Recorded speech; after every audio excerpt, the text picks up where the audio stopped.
ದೇವರ ಅತ್ಯಂತ ಪರಿಶುದ್ಧ ನಾಮದಲ್ಲಿ ವಂದಿಸುತ್ತೇನೆ. ಇಂದು ನಾವು ಕೀರ್ತನೆಗಳ ಪುಸ್ತಕದ 11ನೇ ಕೀರ್ತನೆ ಓದಿಕೊಳ್ಳೋಣ. ಯೆಹೋವನನ್ನು ಆಶ್ರಯಿಸಿಕೊಂಡಿದ್ದೇನೆ.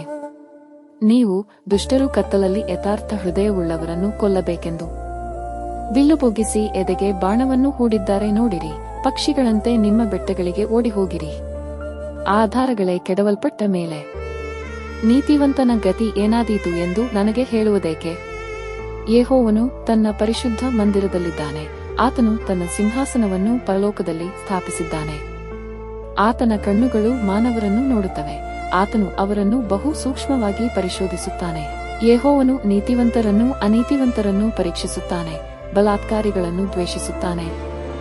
ಆತನು ದುಷ್ಟರ ಮೇಲೆ ಪಾಶಗಳನ್ನು ಸುರಿಸಲಿ, ಬೆಂಕಿ, ಗಂಧಕ, ಉರಿಗಾಳಿ ಇವುಗಳನ್ನು ಅವರ ಪಾನವಾಗ ಮಾಡಲಿ. ಯಾಕಂದರೆ ನೀತಿ ಸ್ವರೂಪನಾದ ಯೆಹೋವನು ನೀತಿಯನ್ನು ಮೆಚ್ಚುವವನಾಗಿದ್ದಾನೆ.